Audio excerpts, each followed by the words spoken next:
church.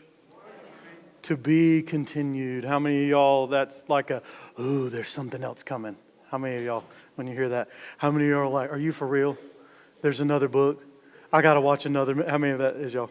Right? It depends on what it is, right? That those three words, to be continued. It can well up excitement. It can well up maybe a little frustration or man, I thought we were done, but whoever this is that wrote this is going to drag this out. And you know the sequel's not as good as the first one.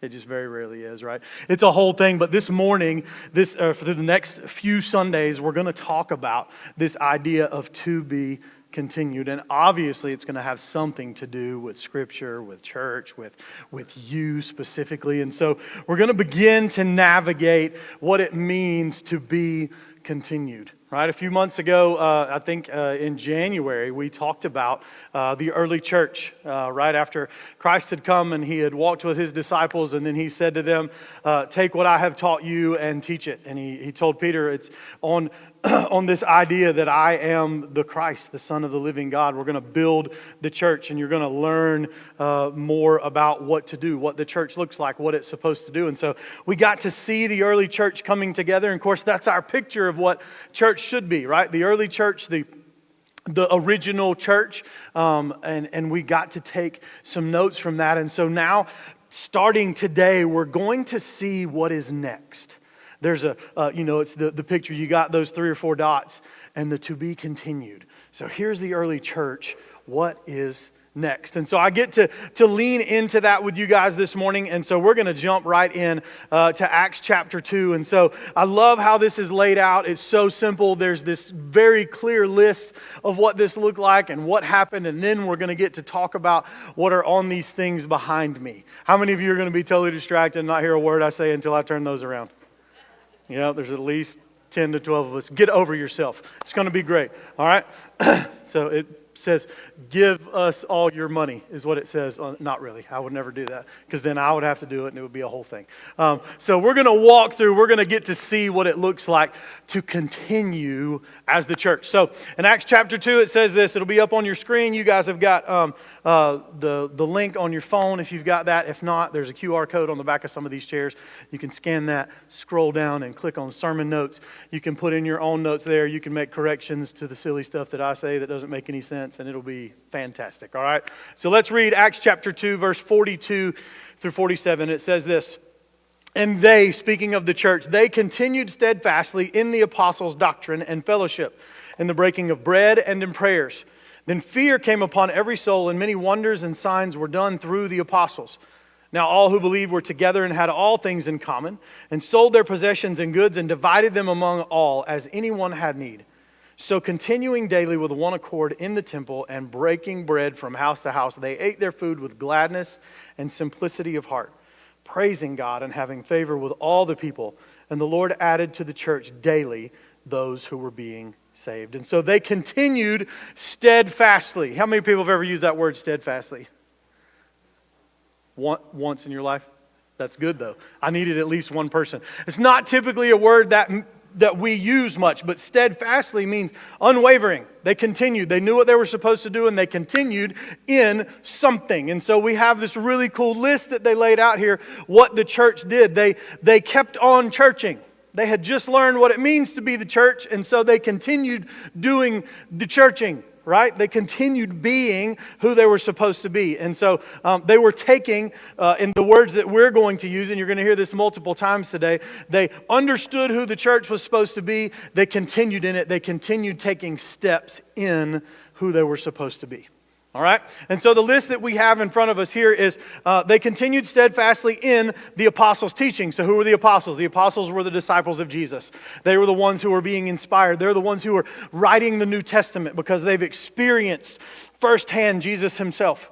Right? And they experienced his teachings and they're writing them down. Right? A lot of you guys have been watching the show The Chosen, where we get to see Jesus' interaction with some of the disciples, and we get to see Matthew writing. We don't know if that's exactly what it looked like, but in some way they were listening, they were learning, and they were writing. And so the people in the early church, they continued in the apostles' teaching. So they were hearing what they were sharing with them, and they were obeying it, right? They were learning it. So they were continuing to learn from Scripture. Some of this should sound familiar. Hopefully you'll be like, oh yeah, we do that. That's good, right? We'll talk about that in a minute. All right, so they continued in the apostles' teaching. They continued steadfastly in fellowship. So they were sharing with one another. Right? Their love for God, they worshiped together, they shared their struggles, they shared their victories, because as we all know, if you live life and breathe oxygen, you're going to have some really good things in your life, you're going to have some tough things in your life. And so they were fellowshipping together. They continued in that. They were taught to fellowship, and so now they are continuing in it. They're continuing to take steps in that. They also, they continued steadfastly in the breaking of bread. So they consistently remembered the sacrifice that Jesus made for them. So this is communion. They were having communion together, and in their homes they were breaking bread and drinking wine and being reminded of Jesus' broken body and then the blood that He shed for us. That's a good thing, right? It's something good to continue in, something good to say, I understand what Jesus did for me, but I'm also going to remind myself of it by taking this bread and taking this wine, and I'm going to share it with my family, and I'm going to share it with my fellow church members. And so they continued steadfastly in their remembrance of Jesus' sacrifice, and then they continued steadfastly in prayer. They were praying together, right? I know there were those of you who are blessed to have people in your life who pray for you. Some of y'all got a mama or a grandma. It seems like that's all she does in between making biscuits and good tasting stuff for you to eat. She's praying constantly, right? And somehow she's probably praying, doing all that at the same time. So you know people who are like this, but this early church gathered together and they prayed. They prayed together about what they were to do to encourage each other. And so they were continuing steadfastly in the apostles' teaching, in fellowship, in the breaking of bread, and in prayer. And so some things happened. We get to see when they gathered this way, when they continued steadfastly in these disciplines, the result of their continued obedience was this, is they were filled with awe at the work of Jesus through the apostles. And so you can imagine basically anything that may have happened in that early church as the apostles were teaching and encouraging and rebuking and exhorting and holding accountable. They were also performing some miracles. Jesus had given those apostles the power to do that. And so the church people, because they were continuing to learn and continuing to pray, continuing to fellowship together, they were seeing the work of Jesus happen in their group of people, in their church. Right? The early church was getting to see Jesus move as they were being obedient. They were getting to see Him work. They were also, says that the result of their obedience is they were also together and they had everything in common. They were in agreement. Can you imagine a place where people agreed? We don't live in one of those places anymore, right? It's either agree with me or hate me. There's no in between, right? That's one of the things we struggle with, and it's the love of Christ that can change that. And that's what was happening then, is they were having conversation with each other about what's going on in their lives and what's happening in the church. And because of their obedience, they were studying the same things. They were worshiping God. They were remembering Christ's sacrifice. And because of that, they were in agreement about what was most important, and how to move on in life, how to take next steps as a church, how to take next steps as an individual. They were seeing that and they were in agreement to move and work together. How amazing that must have been. How cool would it be for us to know that there's this whole group of people that we were in agreement with? Or at best, we could say, you know what? I probably wouldn't dress that way, but I love them and I agree with them. Right? I maybe wouldn't have bought that car. I maybe wouldn't have gone on that vacation. I may not feed my child this kind of food, right? I may not discipline my children this way, but they love Jesus, and I'm in agreement with them. I can be their brother or their sister. That's a whole other series that we're not going to get into today, right? But they were in agreement as a result of their obedience. It says they were continuing to meet together every day. The church, the early church, they were continuing to meet together every day. What if I told y'all we was going to meet every week, all week, every day? Right? Some of y'all went, skirt, going to another church. Right? But this is what they were doing. This is what they wanted. This is what they were yearning for, because they were in agreement with each other. They were being obedient. They were chasing the same things. They wanted to be together as a result of that obedience, as a result of their steadfast continuing to be who the church is supposed to be. They wanted to meet together, and so they did. It said they sold property and possessions to help those in need. Right? That's crazy talk. We all know there's no more property being created. Don't sell property, right? But these people were selling property to meet needs in their church, to meet needs of the people around them, because that's what they were learning. In order to be the church, to be obedient to the apostles' teaching and be obedient to Christ, they recognized that there were needs around them, and so they sold property and possessions in order to meet those needs.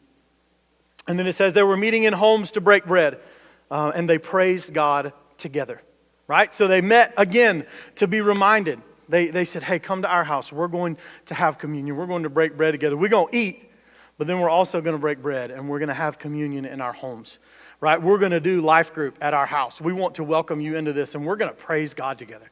We're going to not just talk about how our week was, but we're going to point out times where we know that the Holy Spirit was moving, and we're going to say, man, God's moving in my life. This was the hardest week that I've had in a long time, but I see where the Holy Spirit's moving. Tell me about what's going on in your life. And then they would tell them what's happening in their life. This kind of sounds cool, doesn't it? What if these were the opportunities and the options that we had to get to lean in? What if you knew that at the end of your day, there were going to be people who agreed with you, who were following Jesus and loved him, and they were going to meet you with some stuff to eat, and they were going to come in your house, and y'all were going to sit around, and your day ended with praising God and saying, today was tough, but I learned some things. Today was great, and I got to see God work. I've been praying for this lady at work. I've been praying for this guy at work. I've been praying for this relationship, and it was really cool to see Jesus move in that. The early church continued steadfastly in their obedience to Christ, and they got to see things happen, and they responded in these ways. It drew them closer.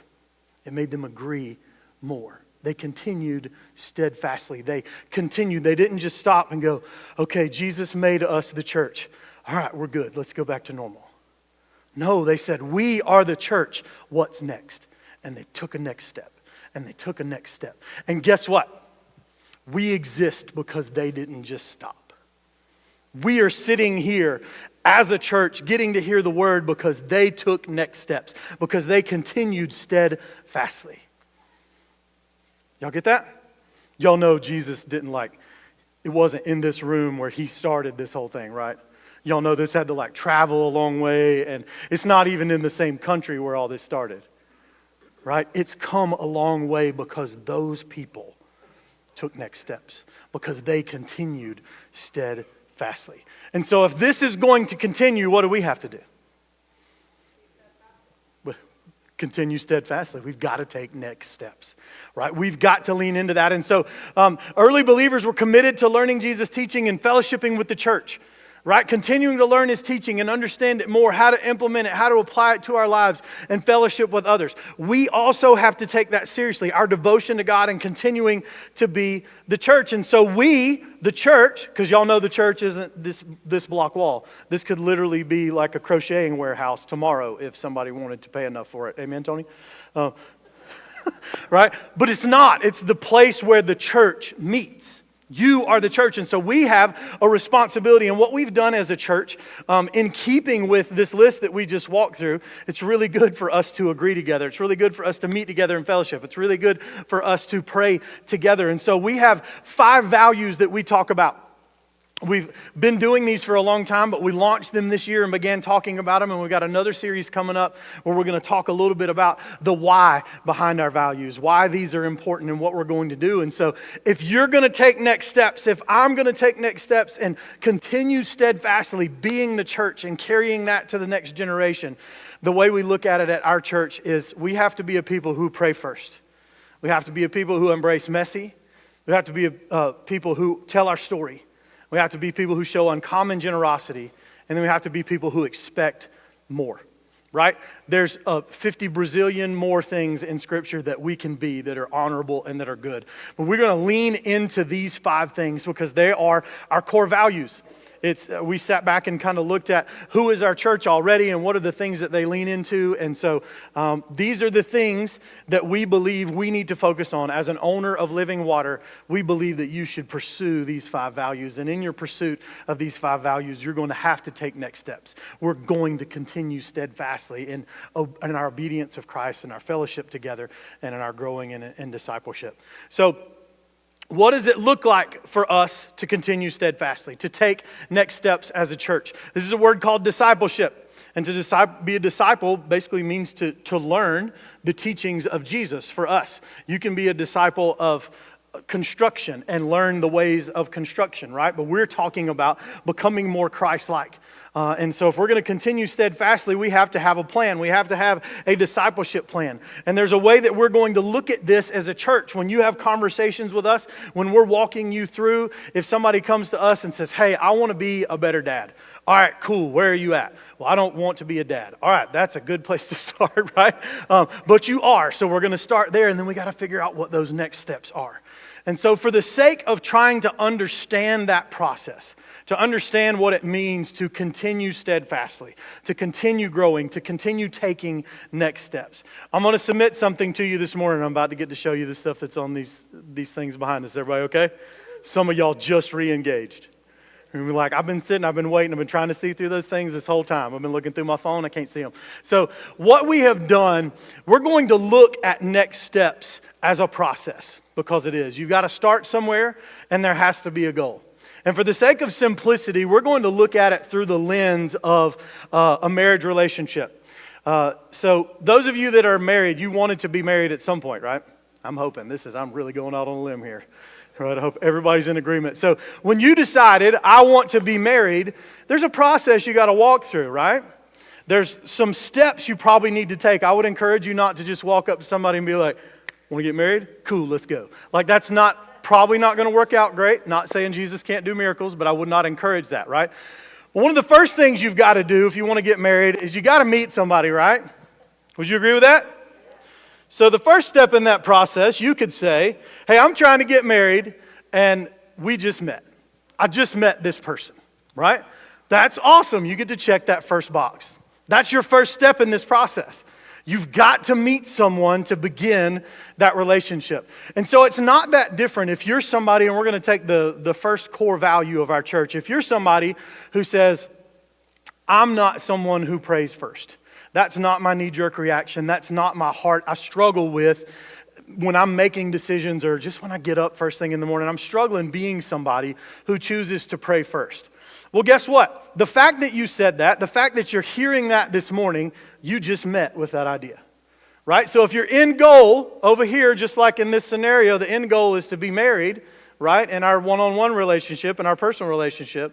If the end goal for you is to become someone who prays first, you got to meet with the idea. And so every one of you can check your first box. How exciting. Because you just met. I just talked to you about it. You've heard it, right? You've heard the concept of being someone who prays first. So that's your first step. And so here at Living Water, this is how we're going to walk through this. We're now going to ask, what is my next step? If I've met with this idea, I've heard it, I know it's a good thing, I know it's one of the things that my church teaches and it's important. So what is my next step? So I would ask you, if you're trying to get married and you've met somebody, what's the next thing you think you need to do? Somebody loud. Date? Did somebody say date over here? You probably should date them. Somebody might have said background check. That's fine too. However y'all want to do that, right? It's part of dating to me. That may be an early part of it, right? But the next step is typically you're deciding you not only are aware of this person, but you'd like to get to know them. Right? You'd like to get to know them. And again, maybe it's a background check and then you set up a time to go in a very public place and meet with them. I don't know your story. Tell your story how you want to tell it, right? We all have different stories as we walk through that. And so that's a pretty logical next step if you're wanting to potentially marry someone is to date them, spend time with them, get to know them, right? Same thing applies here if you're wanting to become somebody who prays first. You've met with this idea, you've heard about this idea, but now there's a level of commitment. There's a step you have to take. You have to lean in and go, all right, so what does it look like to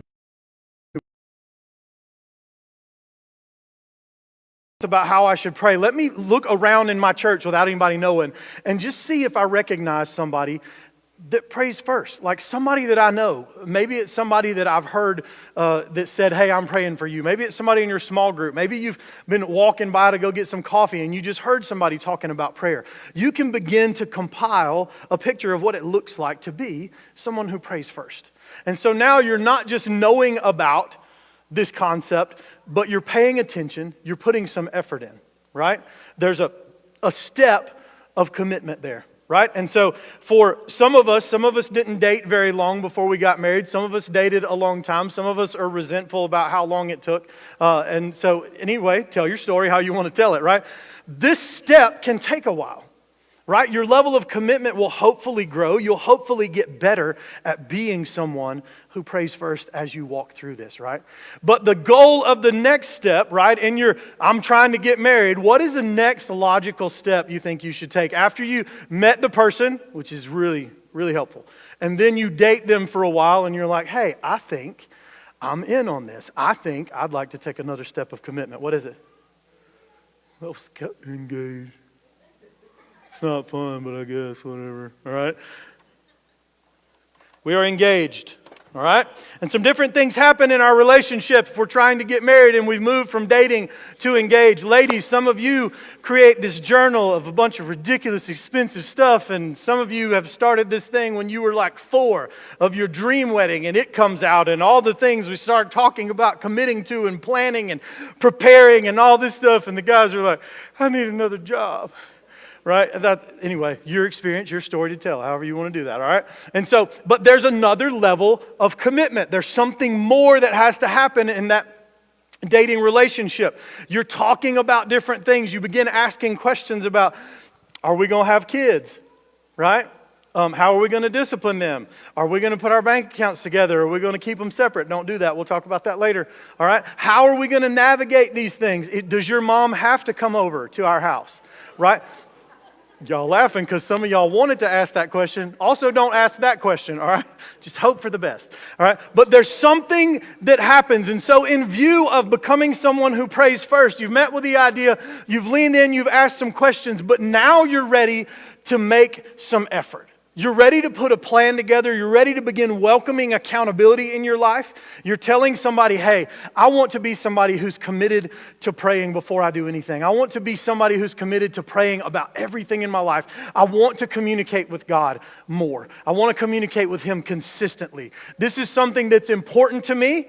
I'm still struggling with some pieces of it, but my intention is to become fully committed to this idea of being somebody who prays first. Is this making sense? There are steps in everything that we do, right? And the hope is when we've planned, when we've had conversations, when we've welcomed accountability into our life, when we've identified some people who are praying first, who are being the person that we want to be, right? Then we can say, I'm ready to be fully committed to this. I'm ready to be seen as someone who is all in on this concept, on this value of praying first. I'm going to make sacrifices where I have to so that I can continue being someone who prays first. I'm going to be someone that can be looked at and trusted to pray when I say I'm going to pray. I'm going to lean in when our pastor or when somebody at our church says, hey, we need you to pray for this. We need you to pray for that. I'm going to be one of the first that does that. I'm fully and completely committed to being someone who prays first. I am married to this value. I am all in. Right? And what this looks like, very similar to our marriages. If we want our marriages to work, what are we going to do? We're going to put the work in. Right? We're going to ask hard questions. We're going to receive hard feedback. Right? We're going to make sacrifices. We're going to adjust our schedule. We're going to do things that we do not want to do.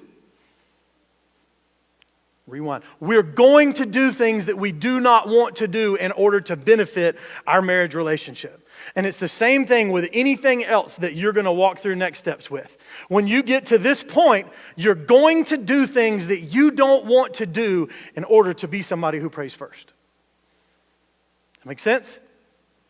All right, so this is the process we're going to use, we're going to walk through. And then maybe my favorite part of this whole thing, y'all didn't know there was more, did you? Y'all know there's more after y'all get married? Yeah. Then we get to celebrate. Then we get to celebrate. Because when we're married to something that has value, we tell people about it. Right? Those of you who have healthy marriages, who love your relationship with your spouse and it's growing and you're being challenged and they love you back, you're going to talk about them. They're going to come up in your conversation. You're going to celebrate your anniversary.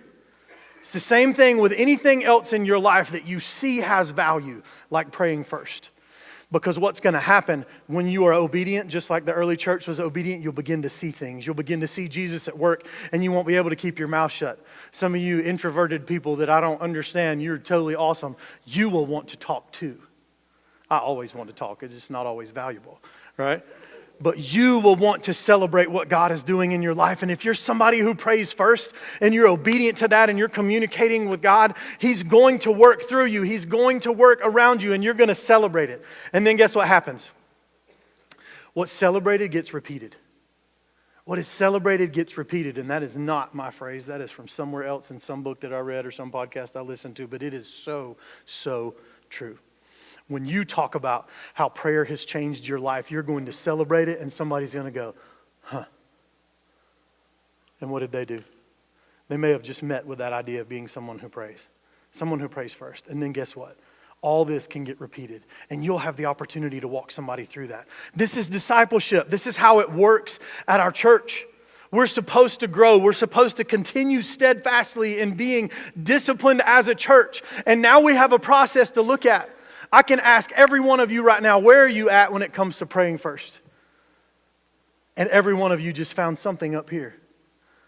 Every one of y'all said, man, I've been dating this idea for a while because I know it's good, but I have not put any more effort than that. Right? I met this idea 20 years ago and I have stayed away from it because it seems like it takes a lot of time.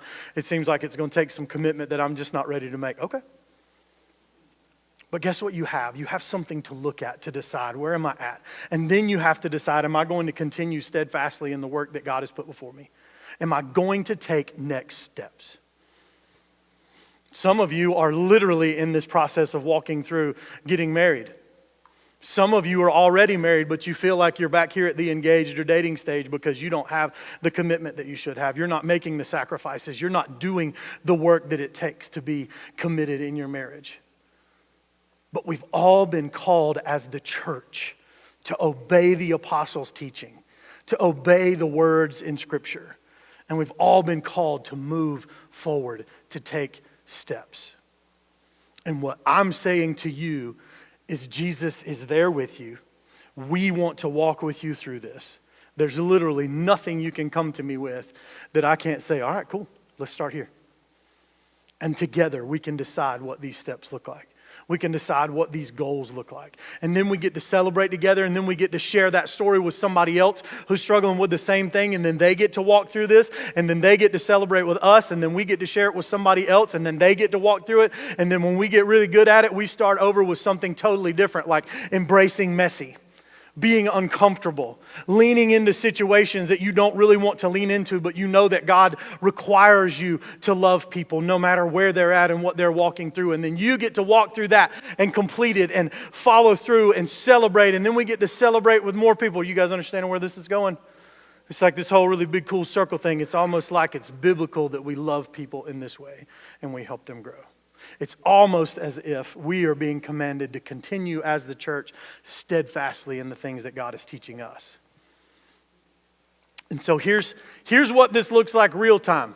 This has been happening in our church. We've been talking about this with our staff. We've talked about this with our small group leaders some. But even before that, God has been working in some of your lives to challenge you and to challenge you to take next steps. And so here in the last few weeks, Crystal and I had a couple come to us and say, hey, we've been serving in the Puddle Jumpers for a while now.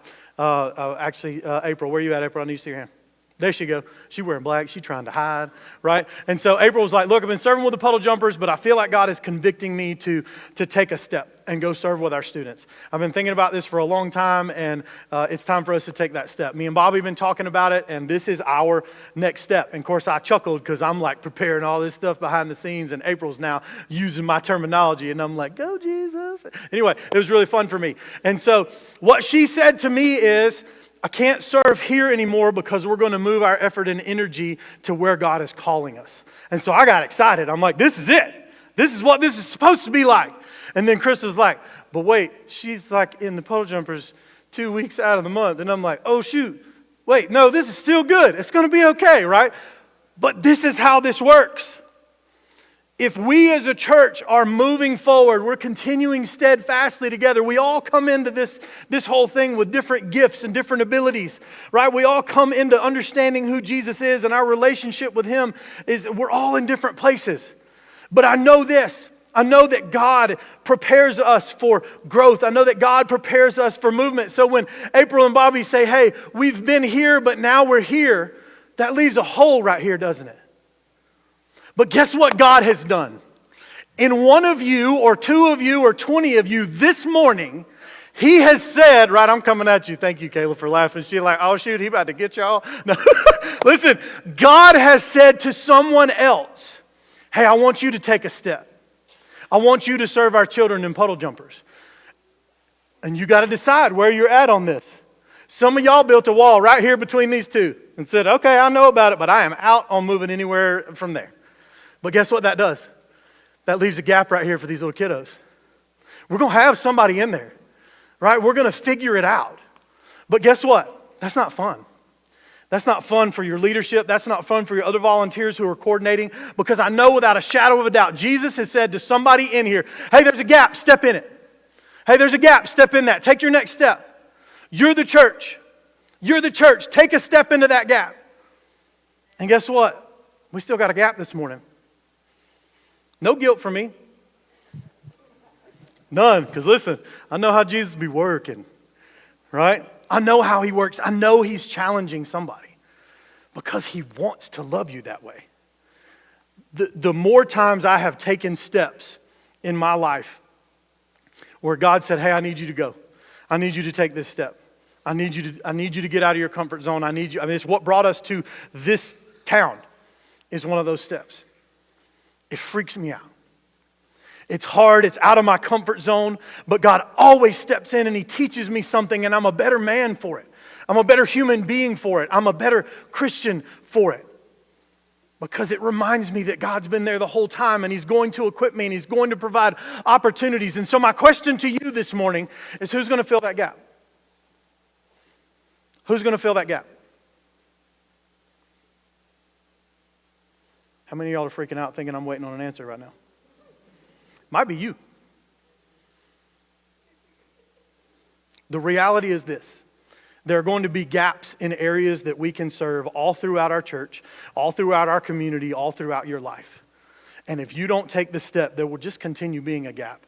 Because Satan will tell you, somebody will fill it. They'll be all right for a while. They'll figure it out. It'll be okay. They'll change something and make it work. It's not me. Satan is so good at sneaking in and taking the simplest thing, going and sitting with some 2 and 3 year olds. Listen, get on the floor. Don't get up until it's time to leave, because it'll hurt. Stay on the floor. Pass out a snack. Do a silly dance. We don't have video cameras in there. Nobody will see that. Take a step. What does it look like for you to lean in? And listen, that's not the only place where we have opportunities to serve. They're literally all over this church. We need more people in children's ministry. We need more people helping with guest services. I need more people on security. I need more people helping with coffee. There's a Next Steps desk back there that we just created, and right now, I am the only person who is going to man it. I knew that. But we need people who care. We need people who say, I'm part of the church. I need to take my next step. And it's going to start right over here. All I'm asking is that you hear it. That you hear it. Some of y'all need to take a step now. Some of you guys have been fighting this and talking about my schedule this, my lifestyle that, my knee this, my elbow that. Okay, that's all legit. I can talk to you about mine too. Come on. Take a chance. Take a step. The only way we're going to move forward, and the only way that this exists in another 2,000 years is, 1, if Jesus doesn't come back yet, and 2, if we continue steadfastly and take our next steps. Let me pray for you. God, thank you so much for today. God, I just thank you for, the opportunity to take a breath and have the opportunity to grow and take a next step. God, I'm grateful for the word that you give us, God, in Scripture, to see that, God, when we're obedient, when we follow you, we get to experience you in this whole new way.